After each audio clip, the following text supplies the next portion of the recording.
임금이 대답하여 이르시되 내가 진실로 너희에게 이르노니 너희가 여기 내 형제 중에 지극히 작은 자 하나에게 한 것이 곧 내게 한 것이니라 하시고. 아멘. 오늘 11월 6일 강사님은 유정옥 사모님이십니다. 유정옥 사모님은 울고 있는 사람과 함께 울 수 있어서 행복하다의 저자이시며 현재 소중한 사람들 대표로 귀한 사역을 감당하고 계십니다. 오늘 저녁 예비된 나라를 상속하라 라는 제목으로 말씀을 전해 주실 텐데 우리 모두에게 큰 은혜 받기를 축복합니다. 강사님 나오실 때 힘찬 박수로 환영하며 맞이하겠습니다.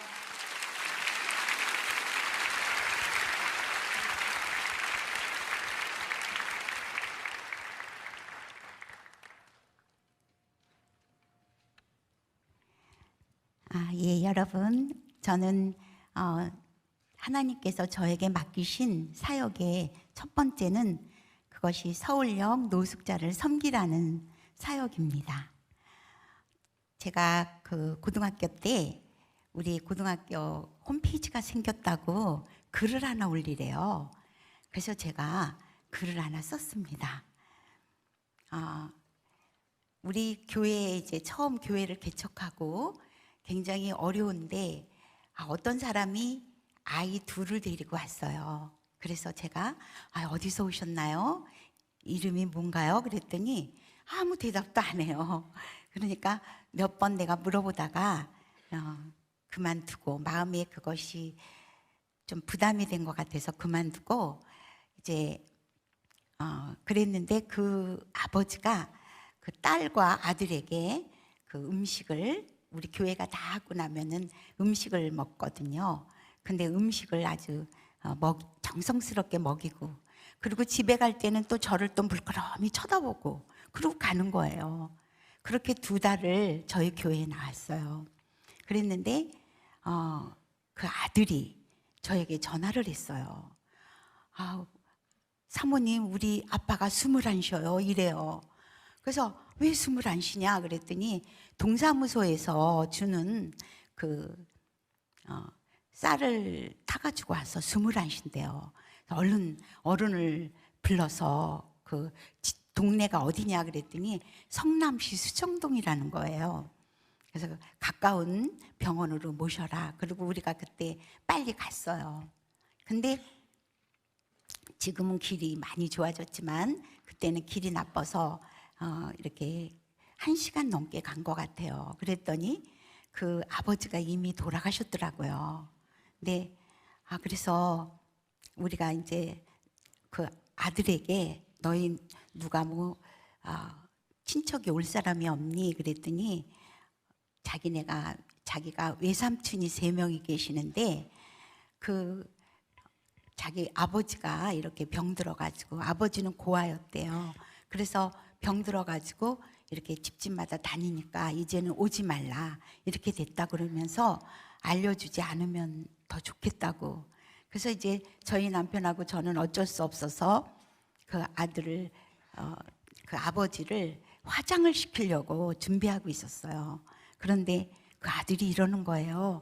우리 목사님, 자기가 지금 나이가 너무 어려서 그런데 그래서 아버지를 보살필 수 없지만 나이가 많이 좀 먹으면 어른이 되면 자기가 그 아버지의 시신이라도 돌볼 수 있도록 화장을 하지 말고 매장을 해달라는 거예요. 그래서 6mm에다가 그 벽지에 6mm에다가 이제 산소를 사가지고 그 아이의 아버지를 모셨어요. 그런데 왜 그 아버지가 나는 그 눈이 이렇게 예배가 끝나고 그러면 유심히 저를 쳐다보고 갔을까? 점점 그 눈이 새 부모를 찾는 하나님의 눈으로 보였어요. 그래서 내가 여보 우리가 당선됐어 그랬더니 우리 남편이 우리가 뭐에 당선되네요. 그래서 우리가 저 아이들의 새 부모로 당선된 것 같아. 그랬더니 우리 남편이 당신은 참 좋은 사람이라고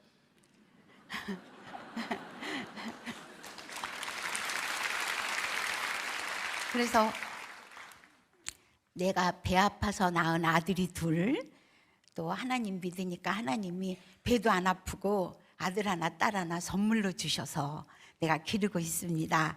이렇게 썼어요. 그랬더니 그날 댓글이라는 게 달렸는데 이렇게 쓴 거예요. 내가 이 글을 읽고 예수 믿고 싶어졌다. 이렇게 썼어요. 내가 막 설레이기 시작하는 거예요. 그래서 막 그날 또 밤에 또 글을 또 썼어요. 그리고 매일 썼어요. 그랬더니 그 글 댓글이 달리는데 내가 이 글을 읽고 자살하려고 그러다가 삶의 의미를 찾았다. 이렇게 쓴 댓글도 있고, 그렇게 댓글이 달리면서 제 글이 막 이렇게 사람들이 막 인쇄를 해가지고 동네 사람들에게 나눠준다는 거예요. 그래서 제가 그러는데 한 50개쯤 썼는데 매일 썼어요. 하여튼 12시부터 새벽 4시까지 매일 썼는데 유사모님 너무 이 글이 좋아서 그러는데 부수가 많이 늘어나니까 책으로 내줄 수 없습니까? 이렇게 썼어요. 그래서 제가 저는 가난한 목회자 사모여서 책으로 내줄 여력이 없습니다. 미안합니다. 이렇게 썼더니 독자들이 돈을 걷어가지고 제 책이 나왔어요. 그래서 제 책 울고 있는 사람과 함께 울 수 있어서 행복하다가 나왔어요. 그런데 제가 막 좋아가지고 제 글이 책으로 나오리라고는 상상도 못했고, 또 내 책이 돈을 받고 팔린다는 건 정말 있을 수 없는 얘기거든요. 그런데 막 팔리는 거예요. 그래서 내가 막 이러고 다니는데 우리 아들이 이리 좀 와보래요. 그래서 엄마는 지금 위기를 당했대요. 야, 내 인생의 가장 찬란할 때다. 그랬더니 아니라고. 그러면서 엄마 병들었거나 사업에 실패했거나 그러면은 우리가 하나님 찾지 말래도 찾는데요. 그런데 엄마같이 지금 잘 되고 등 따뜻하고 배부르면 하나님 찾지 않는다고. 그러면서 우리 엄마가 그때는 작은 거에도 기도하고 그러더니 요즘 기도도 영 안 하는 것 같다고. 그러면서 엄마가 위기를 당했다 그러면서, 그리고 하나님이 제일 싫어하는 게 뭔지 알아? 이래요. 그래서 내가 뭔데? 그랬더니 하나님이 잉여를 싫어한대요. 나머지. 그래서 옷 2벌 있는 사람은 1벌을 나누어 주어야 된다는 거예요. 그래서 내가 그 말에 또 찔림이 됐어요. 그래서 책을 놓고 하나님 앞에 서원했어요. 하나님, 이 책의 내용은 20년 동안 하나님이 저희에게 은혜를 내려준 내용이고, 이 책은 또 독자들이 걷어서 했으니까 내 거가 없습니다. 이 책의 수익금을 하나님이 기뻐하시는, 하나님이 가장 가슴 아파하는 사람들, 그 사람이 그 누군지 모르죠. 그런데 그 가슴 아파하는 사람들을 위해서 다 쓰겠습니다. 그렇게 이제 서원을 했어요. 그랬더니 이제 그때부터 저를 하나님이 이렇게 간증자로 보내더라고요. 그래서 제가 뉴저지 연합감리교회를 갔어요. 그런데 이제 그 목사님이 나고영 목사님이 저를 뉴욕 구경을 시켜줬어요. 그 크리스마스 가까이에 뉴욕 거기가 굉장하더라고요. 막 황홀한 그런 것을 보면서 다니다가 거기서 내가 노숙자를 보게 되었어요. 교회 담벼락에 종이처럼 구겨서 자고 있는 노숙자 2명을 보게 됐어요. 내가 안타까워하면서 저 교회에 문을 열어주면 노숙자가 들어가서 잘 텐데, 그랬더니 에이, 그게 교회 담벼락이라 자지 일반 담벼락 같으면 잠도 못 잔대요. 그러면서 그 목사님이 한국 노숙자는 더 비참하다고. 제가 한국 노숙자가 더 비참하다는 소식을, 그 소리를 듣고 귀에 쟁쟁한 거예요. 그래서 2004년 겨울에 여기 오자마자 내가 마을버스 타고 또 전철 타고 청량리에 갔어요. 청량리에 가서, 근데 아침에 그 동이 터오기 전에 노숙자들이 이렇게 많이 나와 있더라고요. 그래서 내가 할아버지 한 분한테 그랬어요. 할아버지, 저도 할아버지에게 따뜻한 진지를 해드리고 싶어요. 그런데 지금 주방도 없고 그리고 자동차도 없고 그랬더니 꼭 주기 싫은 것들이 핑계만 된다고 그러면서 그 할아버지가 저한테 그러더니 밥 못 주면 물 주면 되잖아 이래요. 내가 밥 주려고 생각하니까 머리가 막 아팠어요. 그랬는데 그거를 간단하게 얘기를 해주는 거예요. 그러니까 추운 겨울에 자고 일어나서 밥까지는 기대를 안 한대요. 물 한 모금만 줘도 감사하다고. 그래서 내가 이제 집에 와가지고 노란 주전자 사고 가스레인지 사고 이동식 가스레인지 사고 물컵 사고 또 물 그 컵 그런 걸 사가지고선 잠이 들었어요. 내가 설레는 마음으로 그 이튿날 아침에 이제 뭘 주려고 가는 거죠? 물 따뜻한 물 주려고 가는데 맹물을 주기가 좀 그래요. 그래서 내가 컵라면 20개를 샀어요. 그래갖고 이제 내가 그것이 노숙자와 저의 만남의 처음 시작이에요. 그래서 그 20개를 나눠줬어요. 얼마나 맛있게 먹는지 내가 속으로 내일은 김치하고 또 밥을 가지고 나와야지. 그리고 집에 가서 또 막 설레이면서 김치를 이제 또 일회용 그 컵에다가 이렇게 담았어요. 그래서 그 이튿날 거기를 또 나갔어요. 청량리를. 그런데 하루 사이에 50명이 나와 있는 거예요. 이거 어떡해요? 그래서 내가 막 당황해가지고 어떡하나 이러고 있는데 그 아침에 그 넥타이 메고 그 셀러리맨들이 아유, 뭐가 필요하세요? 막 이러면서 라면을 사다 주고 물을 갖다 주고 그래서 50명이 이제 먹었어요. 그 다음 날은 또 100명이 왔어요. 이렇게 막 인원이 불어나는 거예요. 그런데 어떤 사람들이 청량리에는 그래도 바포 목사님 계시니까 서울역이 더 비참하대요. 그래서 내가 드디어 2005년 1월 달에 서울역으로 진출했어요.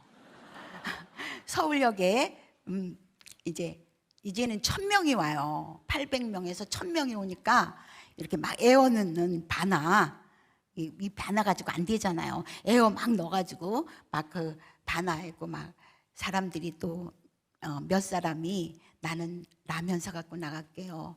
또 나는 김치 가지고 나가고 이렇게 해가지고 그것을 줬어요. 그러다가 내가 이 사람들이 라면을 먹는 게 너무 안타까워서 하나님 이 사람들이 밥을 줬으면 좋겠어요. 그랬더니 밥을 주는 거예요. 주방을 주고 그래서 밥을 주게 됐어요. 그래서 1000명 가까이를 밥을 주고 있는데 한 노숙자가 사모님 우리가 사모님한테 밥을 얻어 먹어서 너무 좋습니다. 그런데 내가 이렇게 씻을 곳이 없어요. 이래요. 노숙자들이 씻을 곳이 없대요. 그래서 그런데 그 말이 주님의 말씀으로 들리는 거예요.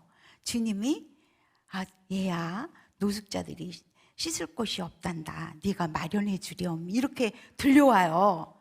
그러니까 이것은 내가 이렇게 뿌리 뽑지만 않으면 내가 가슴에 간직하고만 있으면 하나님의 소원이니까 내 소원이 아니고 하나님의 선한 소원이니까 이것은 하나님이 들어주실 거야.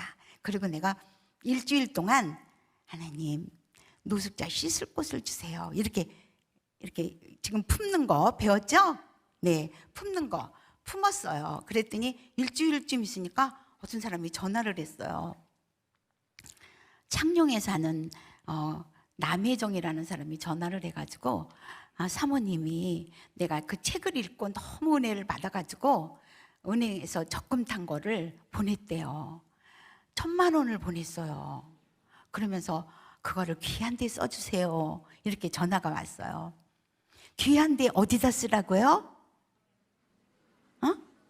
씻을 곳 주라고. 씻을 곳을 달라고 기도했잖아요. 그랬더니 씻을 곳 주라고 그것을 1000만 원을 보냈대요. 그래서 내가 그때 또 괜히 용도 변경하면 안 돼요. 그래서 제가 이제 그거를 가지고 서울역의 서부역 쪽에 중림식당이 6평짜리 많은 중림식당을 얻었어요. 얻어가지고 거기 7시서부터 밤 10시까지, 아침 7시부터 밤 10시까지 하루 종일 물을 데워가지고 노숙자들을 이제 씻겼어요. 그러고 있는데 또 한 노숙자가 이래요. 사모님, 우리 사모님한테 내가 너무 은혜를 받아서 그래서 자기네들이 너무 감사한데 우리가 우리가 밥 주기 전에 15분 정도 예배 드리거든요. 그 예배에 너무 은혜를 받아서 예배 드리려고 가면 교회에서 뭐 2,000원 주고 나가라 그러고 3,000원 주고 나가라 그러고 5,000원 되면 아주 그때는 끝난대요. 그래서 나가라고 그런다 그러면서 우리 노숙자들이 마음 놓고 예배 드릴 수 있게 해주세요 이러는 거예요. 그래서 내가 이것도 어떻게 하면 되죠? 품으면 돼요. 그래서 품고 하나님 이 노숙자들이 예배 드릴 수 있게 해주세요 이렇게 기도하고 있는데 제가 LA를 가게 됐어요. LA 남가주 사랑의 교회에서 저를 불러서 갔는데 의전하러 나온 부목사님들 사이에 장로님이 한 분이 나오셨어요. 그래서 그 장로님이 오늘 사모님이 오신다는 소리를 듣고 내가 나왔는데 내일 남가주 사랑의 교회 예배 드리는데 염려 없도록 제가 보내드리겠습니다. 우리 집에 오늘 하루 유하실 수 있나요? 이러는 거예요. 그래서 이제 제가 그 집을 가게 됐어요.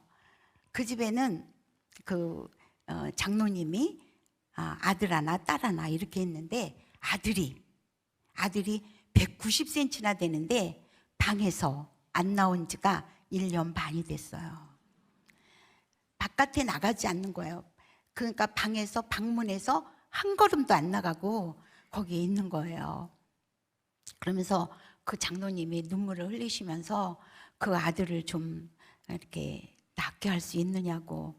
그래서 내가 장로님 이 사람이 우울증 또 강박 조현병 같으면 일반적인 그런 정신병 같으면 저는 못 고쳐요. 그런데 만약 다행히 악한 영에 잡혀 있다면 우리 주 예수 그리스도의 그 은혜로 이 사람을 고칠 수 있어요. 그랬더니 이 사람이 문을 열어줘요. 열어주는데 다행히 그 청년이 악한 영에 잡혀 있어요. 그래서 그 또 한 사람에게서 나온 그 에너지가 거라사인의 광인같이 2,000마리의 돼지떼를 몰살시키고도 남는 그러한 그 힘이 나오는 그런 것도 있는데 이 사람은 그렇지 않더라고요. 그래서 이제 그 방에 다 가가지고 그 장로님 또 권사님 딸 그렇게 저하고 막 열심히 기도를 했어요. 그랬는데 그날 나았어요. 그래가지고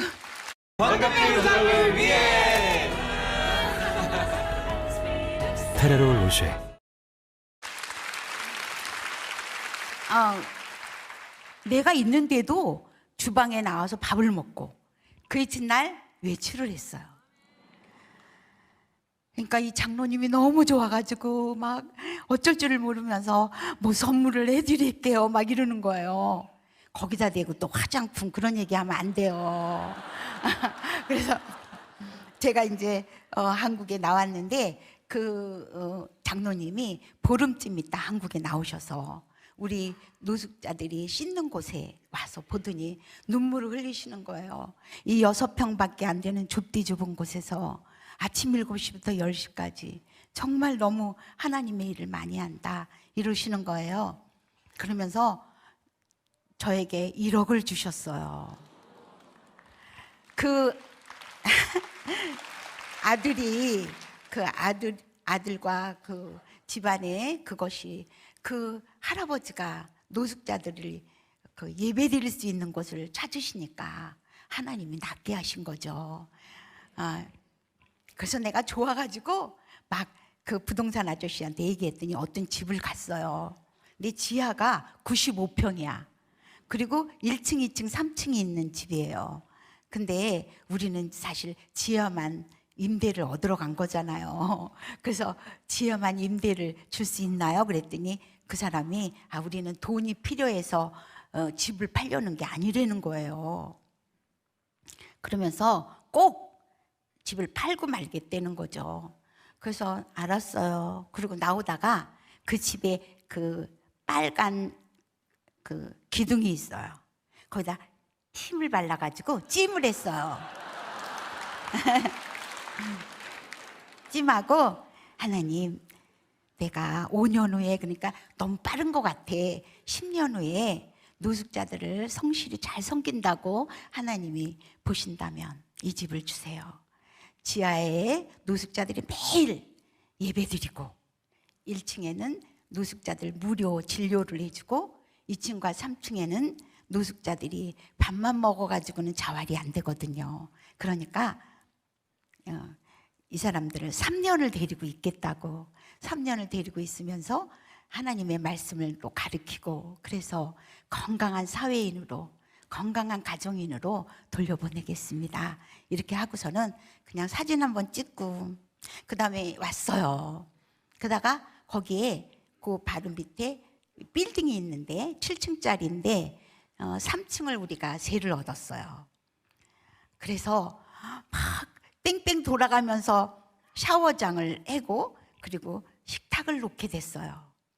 노숙자들 식탁을 놓게 됐는데, 저희 어머니가 어렸을 적에 거지에게 밥상을 차려주는 거예요. 내가 엄마, 찬밥 덩어리 하나 주면 되지 왜 밥상까지 차려주면서 그래? 그럼 우리 어머니가 저 사람도 밥상에서 먹고 싶지 않니? 이러는 거예요.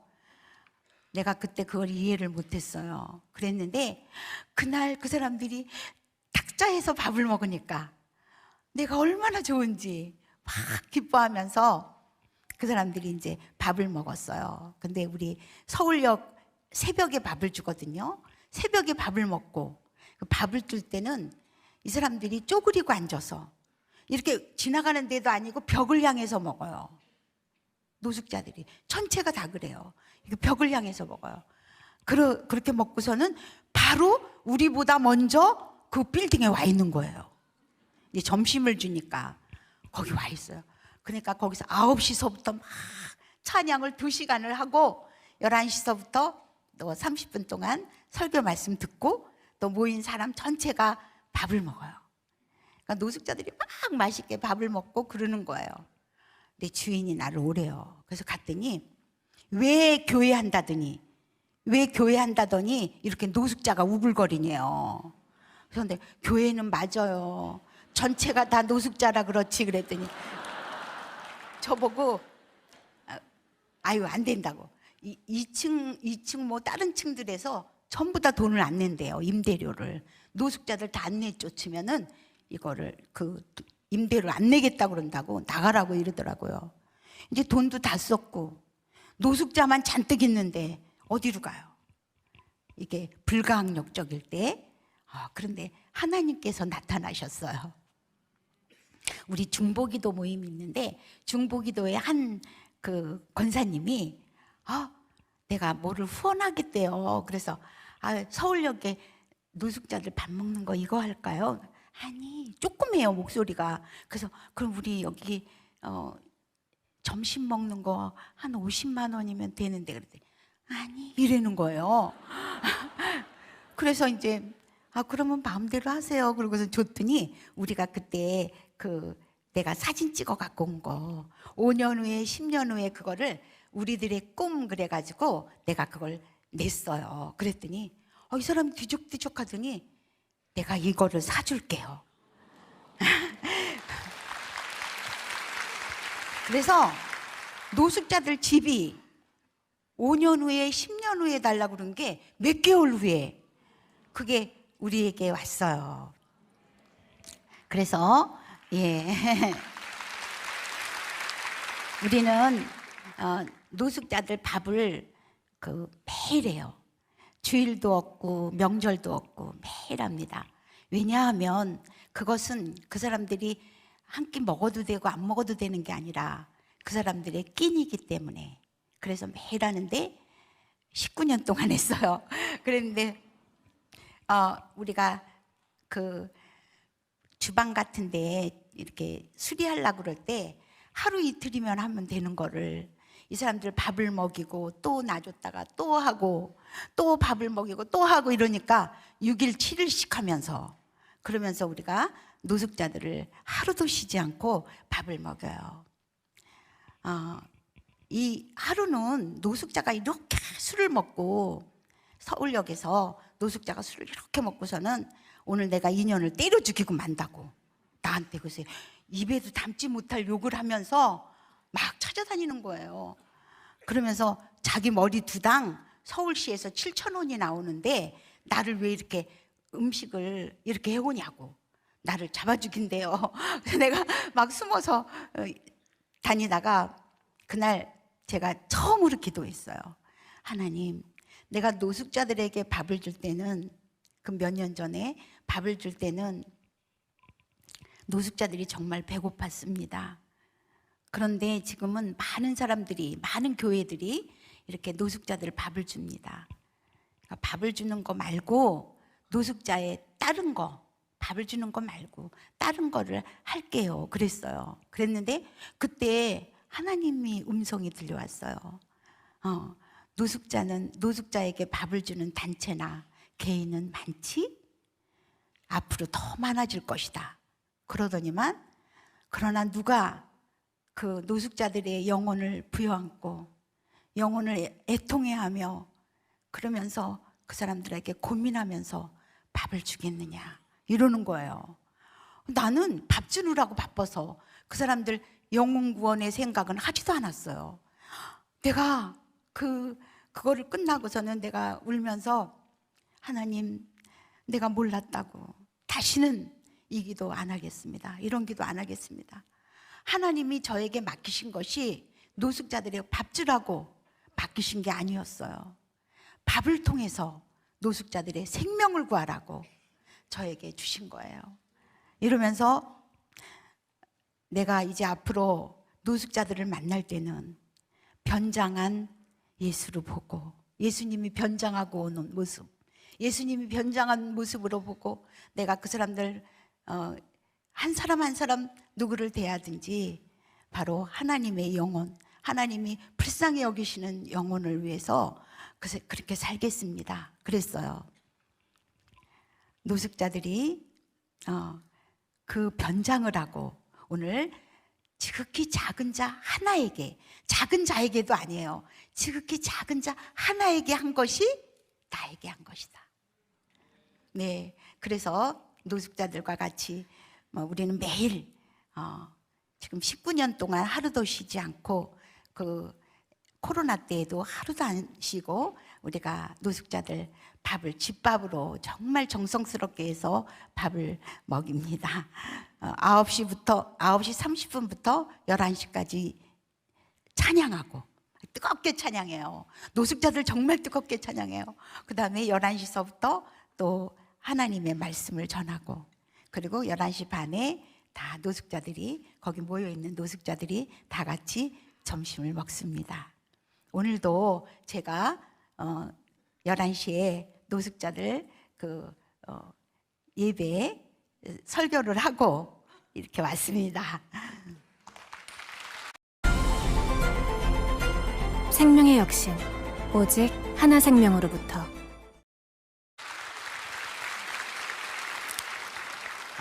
저의 또 하나님께서 저에게 맡기신 또 두 번째 사역은 아마누를 섬기는 사역입니다. 1988년 5월은 우리가 교회를 개척한 해였어요. 종로 5가에다가 우리 교회를 개척을 했는데, 개척하고 나니까 제가 이렇게 매트리스 2개를 놓고 암 환자들을 제가 섬겼어요. 그랬는데 암 환자들을 왜 섬깁니까? 왜 섬깁니까? 그들이 영혼을 구원을 받기를 간절히 소원하면서 하는 거니까 기도를 많이 했어요. 그런데 어느 날 제가 막 이렇게 제 입으로 순암, 치주암, 설암, 식도암, 위암 이러면서 막 암을 얘기하는 거예요. 이게 암이 막 그러더니 그게 나중에 뇌종양에서 끝나더라고요. 이게 뭐야? 그러고서 있는데 하나님이 그때 이러는 거예요. 사람의 생명의 근원이 어디에 있느냐 이래요. 그때 내가 뭐 의사 뭐 그런 거 하나도 몰라요. 저는 몰라요. 그런데 그냥 내가 나도 모르게 피에 있습니다 이랬어요. 피의 근원은 무엇에 있느냐? 물에 있습니다. 그랬더니 내 말이 맞대요. 그러면서 물을, 하나님이 주신 물을, 하나님이 주신 정말 많은 것들 중에서 이 물이 참 중요한데, 물을 사람들이 오염시켜서, 그래서 막 채소나 또 여러 가지 가축들이 오염이 돼가지고 우리 사람들에게 암이 왔다는 거예요. 그러면서 이 암이 창궐할 것이다. 그러면서 네가 사랑과 믿음으로 그 암 환자들을 돌봐줄 수 있겠니? 이러는 거예요. 그러면서 너에게 물이 오염되지 않은 땅을 보여주리라.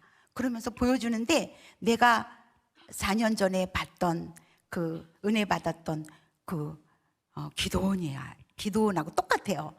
근데 오동나무 7그루가 이렇게 서 있어요. 나 알아요. 그러고서는 그 이튿날 아침에 새벽기도 끝나자마자 거기를 갔어요. 그래서 그 기도원에 도착하자마자 이 기도원을 나한테 파세요 그랬어요. 그러니까는 그 기도원 관계자들이 뭐 어디서 미친 여자가 왔나 그러고서는 저를 내쫓았어요. 그래서 내가 이제 이렇게 내려오는데 바로 옆에 그 기도원은 219번지고 그 우리가 산 땅은 220번지예요. 220번지에 오동나무가 7그루가 쫙 서 있는 거예요. 그래서 내가 좋아서 막 뛰어들어가 가지고 그 주인 보고 이 땅을 파세요 이랬어요.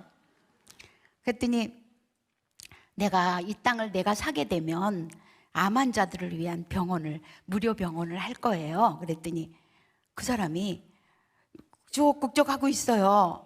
근데 그때 이제 우리 어머니가, 친정어머니가 돈을 700만 원을 준 게 있거든요. 700만 원에 우리나라가 계약금을 얼마를 걸어요? 10분의 1 걸잖아요. 그래서 제가 이 땅을 7천만 원이면 어때요? 그랬더니 주인이 굉장히 좋아하는 거예요. 나중에 알고 보니까 되게 비싸게 샀어요. 그래가지고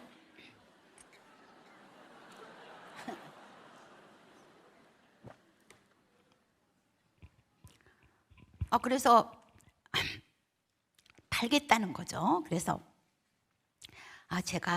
우리가 교회를 개척한 지가 얼마 안 돼서 12월 25일 우리가 시간이 없으니까 27일 날 내가 잔금을 치르겠습니다. 먹지되고 그 공인중개사도 안 왔어요. 먹지되고 둘이 이렇게 써가지고서는 내가 돈을 보낸다고 그러고서는 왔어요. 달포가 지났는데 내가 이론도 준비 못했어요. 그랬는데 나는 하나님이 나한테 명한 거니까 나는 돈을 준비할 필요가 없잖아요. 그렇죠? 그래서 나는 돈을 준비를 안 했어요. 또 내가 못했어요. 개척교회 하고서 무슨 돈이 있어요? 그런데 4시 반까지 26일 날 4시 반까지 기다렸어요. 그랬는데도 아무 소식이 없어요. 어떻게 된 거지?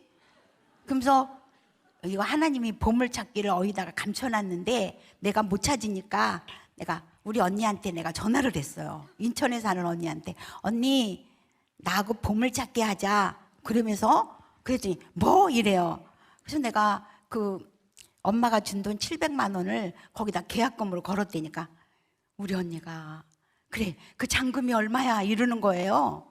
6,300만 원. 그랬더니 너 그 돈이 얼마나 큰 돈인 줄 아니? 88년도에 6,300만 원이니까 그때 아파트 하나에 3천만 원 그렇게 했어요. 그러면서 나보고 그 돈이 얼마나 큰 돈인데 그러면서 막 언니가 화가 났어요. 너 엄마가 쓰지도 않고 모아서 너 줬더니 네가 돈 날리게 생겼다고 막 그러면서 언니가 화가 났어요. 그러면서 다시는 전화하지 말라고 이러면서 끊어요. 내가 언니 보고 해달라는 거 아니고 보물찾기 하자는 건데 그러네. 그러고서 이제 1시간쯤 있었는데 언니가 전화를 했어요. 정우가 그러면서 울어요. 내가 언니가 해달라는 거 아니야 그랬더니 네가 믿는 하나님 다르고 내가 믿는 하나님 달라서 울어 이러면서 이제 나한테 그 전화를 받고 속상해서 막 두 발 뻗고 울면서 우리 정옥이 그것 좀 그런 마음 허황된 마음 좀 하나님이 좀 막아달라고 기도를 하고서는 바깥에 나가서 이제 그 저녁에 저녁 반찬을 사러 나갔는데 그 시장통에서 제가 이제 목회하기 직전에 다니던 교회에 장로님을 만났대요. 그 장로님이 저를 되게 사랑해 줬거든요. 아유, 그 장로님이 아유, 그 막내딸, 막내 동생 그 목회 잘하나? 우리 언니가 지금 막 화가 나 있잖아요. 말도 말아요. 걔가 그냥 목회만 하면 얼마나 좋겠어요. 그렇게 허황된 얘기를 해서 내가 지금 속상해서 막 이러는데 그 장로님이 또 울더래요. 아이고, 내가 장로님한테 안 할 말을 했네.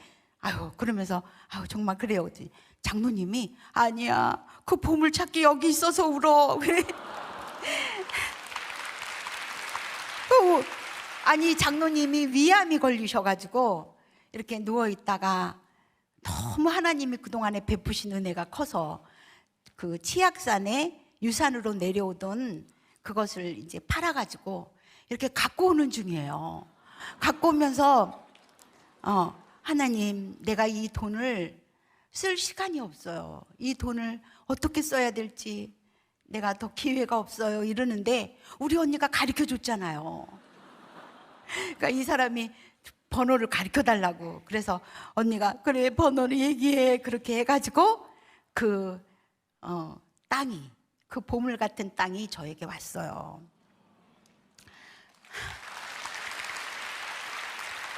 그래서 그 이튿날 내가 이제 거기 갖다 주고 내가 너무 좋아서 그 오동나무 7그루 있는 데를 막 달려갔어요. 그랬는데 거기 무릎을 꿇게 하고 하나님이 저에게 이제 서원을 받으셔요. 그러면서 이 땅에는 7년이 가물어도 물이 있다. 7년이 가물어도 물이 나온대요.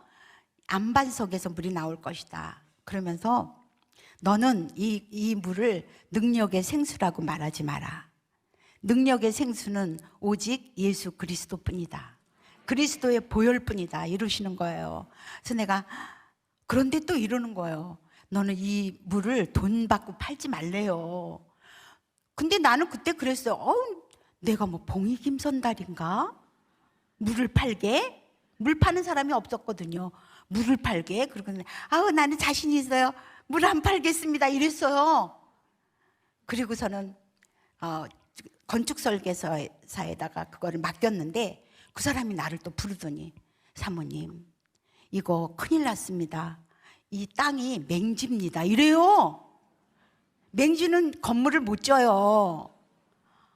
그러니까 그 사람, 어머, 내가 너무 흥분해가지고 그 땅의 정보를 모르는 거예요. 그래서 내가 그럼 어떻게 해야 되지? 그랬더니 그 사람이 그 거래 확인서, 토지 거래 확인서를 받아오면 된대요. 땅 주인한테. 거기 이렇게 6m에다가 조금 이렇게 떨어진 거를. 그래서 내가 이제 그거를 나는 얼마든지 써주는 줄 알았어요. 주인한테 가서 토지 거래 확인서를 써달라고 그랬더니 이러는 거예요. 안 써줘요. 그럼 내가 그걸 팔아라. 파는 것도 안 판대요.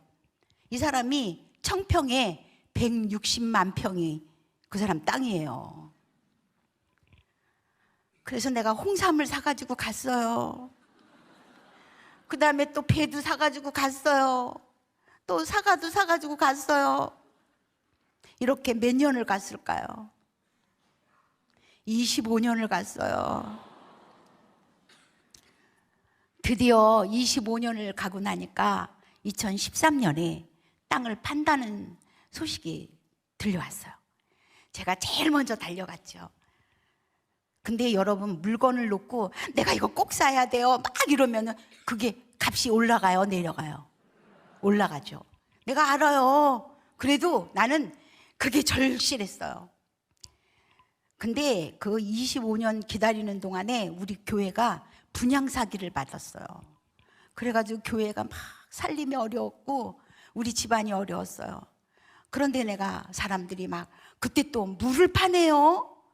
그러면서 이 물 파는 사람들이 돈을 내가 산 금액의 10배를 줄 테니까 물구멍만 가리켜 달라는 거예요. 내가 하나님의 말씀이 그때 25년 되니까 좀 이렇게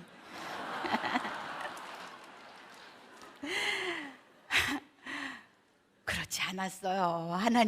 하나님의 말씀이기 때문에. 그래서 제가 못 팔았어요. 집에서는 막 팔라 그러는데 또 사람들이 막 물장수가 팔라 그러는데 못 팔았어요.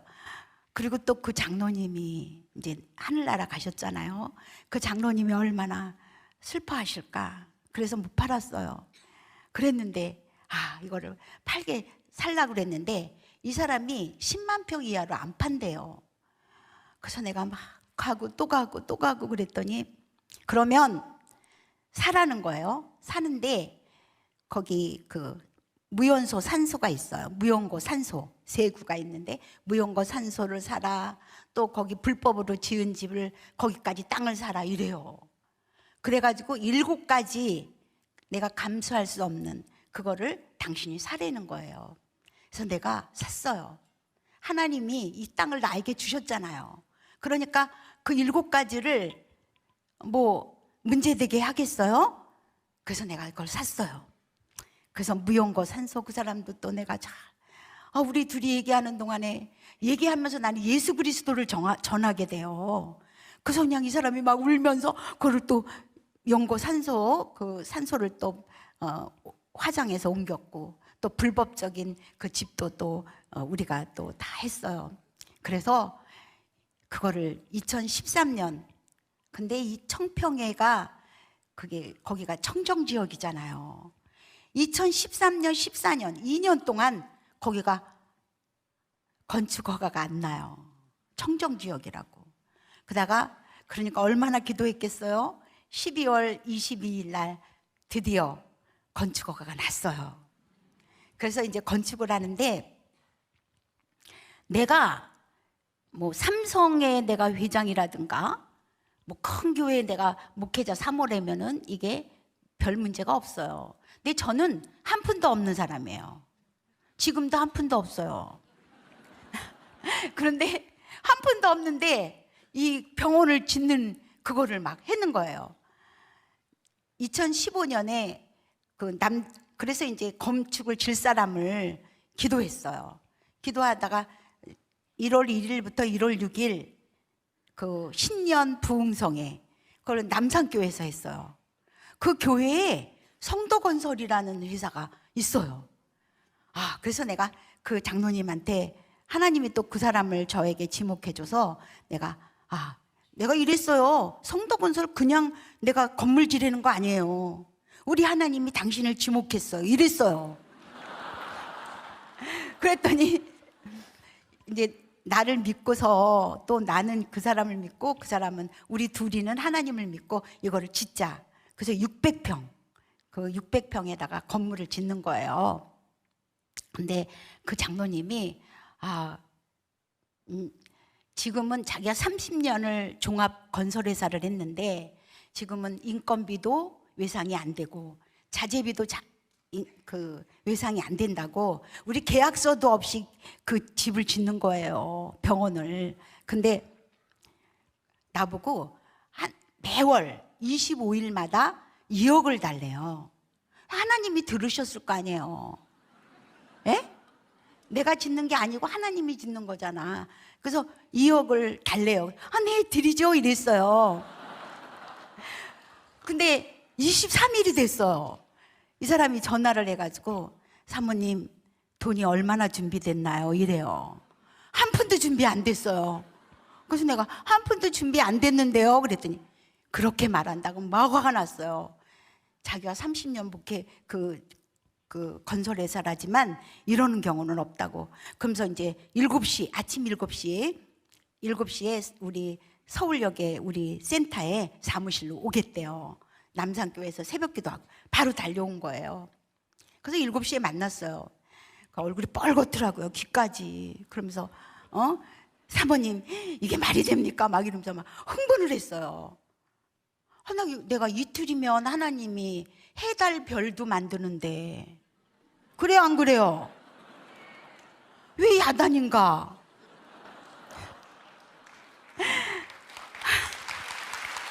우리는 KCGI 자산운용. 발음대로 읽으면 크지. KCGI 크지 KCGI 메리츠 자산운용의 새 이름 KCGI 자산운용. 하나님이 왜 야단이지 그러는데 따르릉 하고 전화가 울려서 내가 이제 거기로 온 핸드폰이 아니고 그 전화를 받았어요. 그랬더니 그 몸 낳은 그 아들이 낳은 그 사람이 전화를 해가지고 장로님이 오늘 새벽 기도 하는데 왜 유사모님한테 내가 2억을 보내야 되는지 하나님이 사인을 줬대요. 그래서 내가 그러면서 계좌를 얘기하라고 해서 얘기해주고 내 전화를 잊어버려가지고 오만 군데 전화하고 알아보고 그래가지고선 이제 전화를 했다고. 그래서 내가 장로님을 싹 짜려보면서 우리 하나님이 이달치 결제를 꽝꽝 했네요 그랬더니 그 장로님이 계면 적어서 웃으시더라고요. 첫 달에 그렇게 2억을 딱 해주니까 그것도 이틀 전에 해주니까 근데 그 다음 달에 또 부평교회에 갔어요. 부평교회에서 부흥회를 하고 그 목사님이 교회와 성도들이 합쳐서 또 2억을 주셨어요. 그렇게 한 달 한 달 그 2억을 주는 것을 하나님이 다 그거를 해주시더라고요. 그래서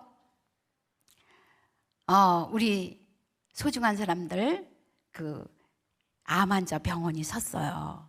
근데 이거 병원이 섰는데 이거를 그 영적으로 이 사람들을 좀 잘 해줄 수 있는 목사님이 없잖아요. 그래서 내가 막 기도했어요. 열심히 기도했어요. 그랬더니 우리 큰아들을 하나님이 그 아들을 지목하시는 거예요. 그래서 아들 우리 청평에 와서 노숙자들 청평에 와서 암 환자들을 그걸 와서 좀 해주라고 그랬더니 에이 엄마 이제 우리 아들은 단독 목회를 나가려고 준비 중이었거든요. 근데 엄마 내가 55세가 되면 가서 해줄게요 이래요.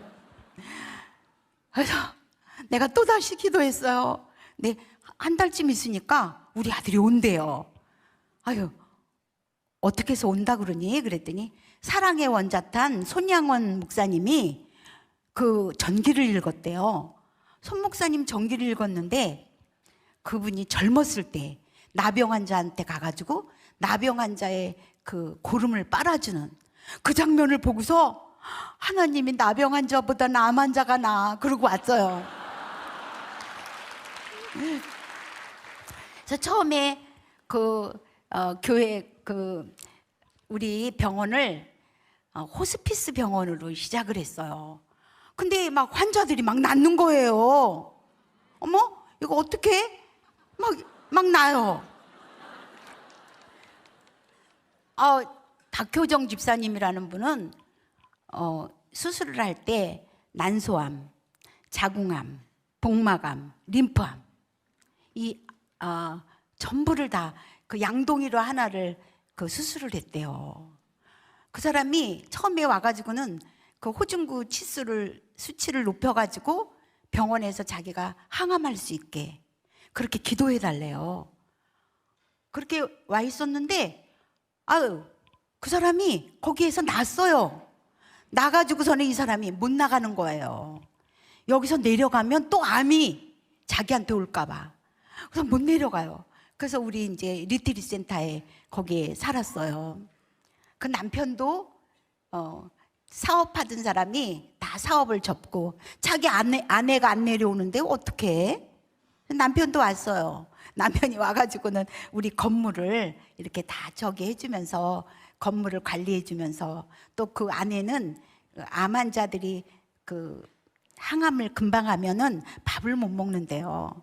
그러니까 미음을 다 써가지고 그 암 환자들을 섬기는 그 일을 했어요. 그래서 5년 관해 판정을 받았어요.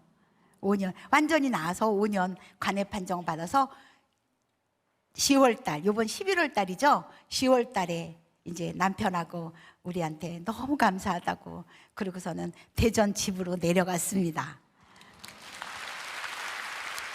그리고 또 두 번째는 이재호 집사님이에요. 췌장암 얼마나 예후가 나쁩니까? 그래서 췌장암인데 처음에 발을 못 써요. 발을 못 쓰고 몸이 참 초췌하고 이루 말할 수 없었어요. 그런데 거기에 있으면서 췌장암이 나왔어요. 췌장암 환자들이 예후가 나쁘다 이게 없어졌어요. 그 사람을 보면서 다 췌장암 환자들이 낫기 시작했어요. 그래서 이 사람이 무역회사에 다녔었는데 무역회사를 안 갔어요.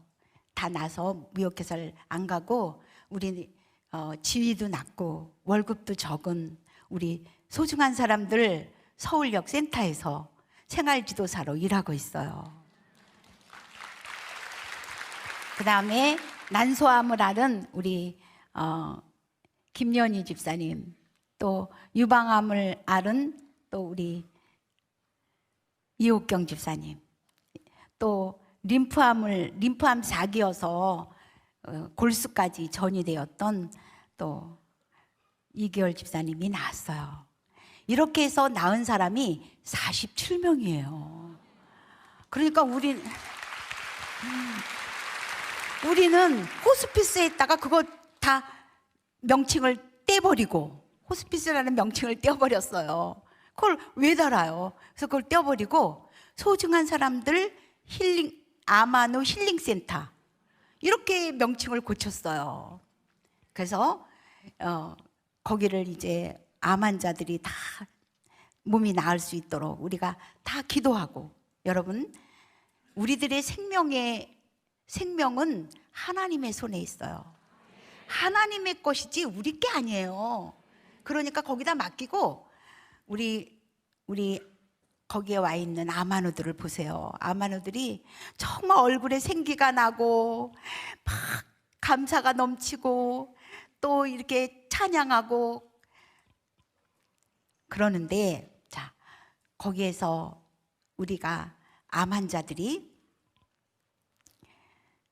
거기는 그 공기가 너무 좋아요. 청평이니까 공기가 좋죠. 또 그 사람들에게 물이 있어요. 그 물을 먹이면은 금방 암 항암을 하고 와서도 밥을 못 먹는데 그 물을 먹으면은 밥을 먹을 수 있어요. 그 물이 지하 200m에서 그 물이 올라와요.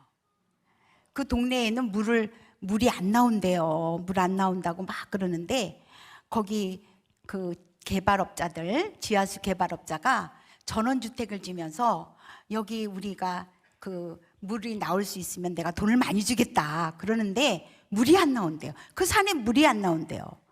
그러면서 나한테 그러는데, 우리가 건물 지을 때 물을 먼저 확보해야 된다 그러는데 나는 안 했어요. 그냥 건물 먼저 지어라. 그리고 끝났을 때 그거를 했는데, 그거를 지은데 물을 안 하고 하니까 사람들이 이 동네는 물 안 나와. 그러면서 물 안 나오는 깡통 건물을 짓는다고 막 그러는 거예요. 그런데 우리가 그 건물 짓고 그 오동나무가 있었던 데다가 물을 팠어요. 물을 팠는데 우리 병원 정도면은 20톤이면 된대요. 건축 준공검사 받는데 20톤이면 된대요. 근데 우리는 60톤 그 물이 있어요. 그래서 그 청평의 그 청명한 그 공기와 또 물과, 그리고 또 그 조리사들이 꼭 국내산만, 우리 한국산만 그렇게 해가지고서는 음식을, 세끼를 그렇게 맛있는 음식으로다가 그 암 환자들한테 좋은 음식으로 5명의 조리사가 그거를 해주고 있어요. 그리고 우리 아들 이성일 목사님한테 내가 매일 설교하는 게 힘들잖아요. 사실 설교하는 게 힘들거든요. 매일 하는 거 힘들어요. 그래서 매일 하는 거 힘드니까 하루에 한 번만 해라. 그랬더니 이 암 환자들은 저녁 때 마음이 또 무너진다고 하루에 2번씩 설교를 해요.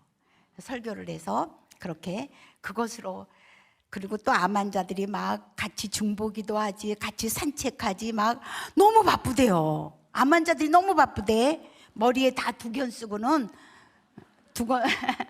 머리에 다 이렇게 두건 쓰고 막 얼굴들이 막 좋아요. 그런데 우리 막 산책도 가고 그러는데 이 사람들이 너무 바쁘대요. 2번 예배 참석해야지, 뭐 이래야지 저래야지 바쁘대는 거예요. 우리 암은 하나님이 고치시는 거예요. 자, 암은 하나님을 만날 수 있는 좋은 자리예요. 암은 또 하나님의 특수학교에 입학하는 거예요. 그래서 거기서 낳는 사람들이 다 하나님의 동력자들로 이렇게 변하고 있어요. 그래서 우리는 그 비용이 알고 싶죠? 비용이 무료입니다. 그래서 사람들이 이단인가? 막 이래. 우리는 이단 아니에요.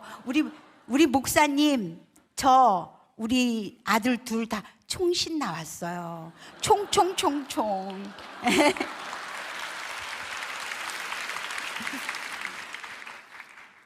예. 그런데 왜 그러냐면은 이 가슴에 예수를 어떻게 해서든지 예수 그리스도를 영접시키기 위해서, 그거에 조금이라도 사람들이 마음에 저어하는 것이 있으면 안 된다. 그래서 무료로 합니다.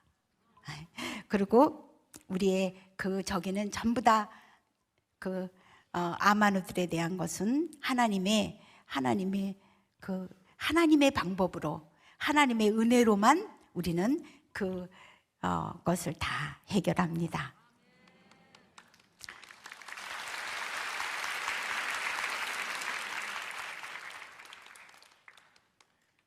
나는 너희를 치료하는 하나님이다. 나는 너희를 치료하고픈 하나님이다. 나는 너희를 치료할 수 있는 하나님이다. 이것을 믿고 우리는 끝까지, 그 사람의 끝까지 우리가 기도합니다. 그 사람이 하나님의 거룩한 하나님의 동력자가 될 때까지 우리는 열심히 기도하고 나아갑니다.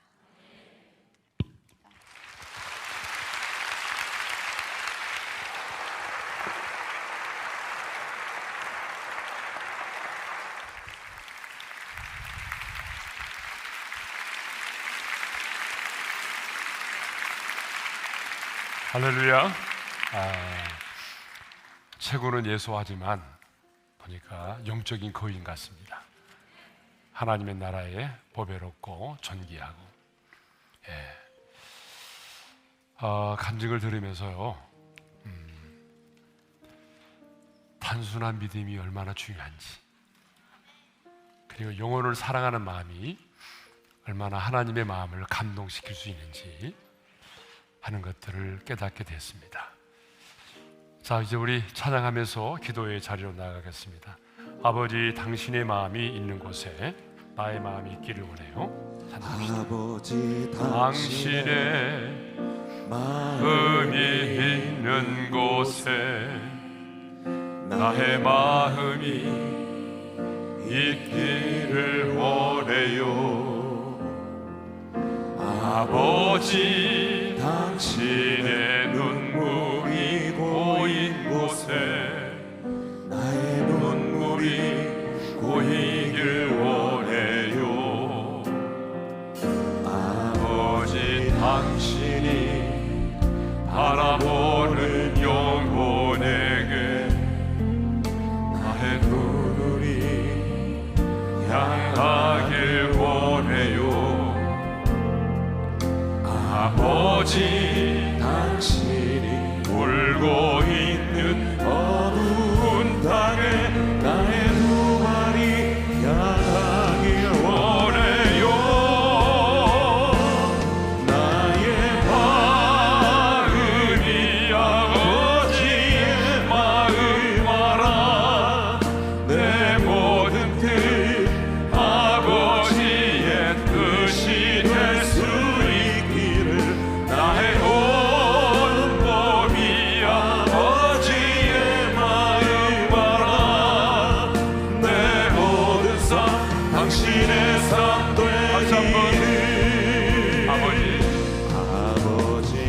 당신의 마음이 있는 곳에 나의 마음이 있기를 원해요. 아버지 당신의 눈물이 고인 곳에 나의 눈물이 고이길 원해요.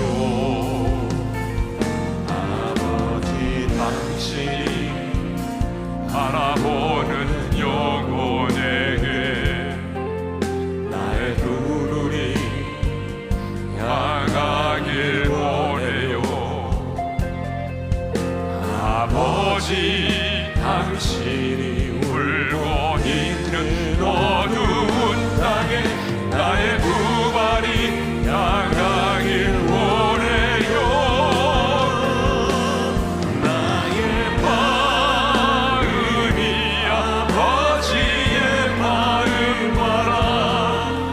내 모든 뜻 아버지의 뜻이 될 수 있기를 나의 온 몸이 아버지의 마음 알아. 내 모든 삶 당신의 삶 되기를. 여러분, 찬양은 곡조가 있는 기도라고 하잖아요. 방금 우리가 부르는 이 찬양의 가사 속에 지금 이 시간 우리가 아버지 앞에 구해야 될 간절한 기도의 제목들이 있어요. 그래서 다시 한번 이 찬양을 부르고 싶은데요, 그냥 부르지 말고 성령 하나님, 내 안에 내주에 계신 성령 하나님, 이 찬양의 가사처럼 내가 아버지의 마음을 담기를 원하고 그 주님의 눈물이 있는 그곳에 나의 눈물이 있기를 원하고 아버지의 뜻이 나의 뜻이 되기를 원합니다. 이제 이 시간에는 정말 우리의 기도하는 심정으로 성령께서 오늘 이 밤에 나의 마음을 그런 마음으로 바꿔주시도록 다시 한번 이 찬양을 드리고 기도하겠습니다. 당신의 마음이 있는 곳에 나의 마음이 있기를 원해요. 아버지 당신의 눈물이 고인 곳에 아버지 당신의 눈물이 고인 나의 곳에 눈물이 고이길 원해요. 나의 눈물이 고이길 원해요. 아버지 당신이 바라보는 영혼에게 아버지 당신이 바라보는 영혼에게 나의 두 눈이 향하길 원해요. 나의 두 눈이 향하길 원해요. 아버지 당신이 울고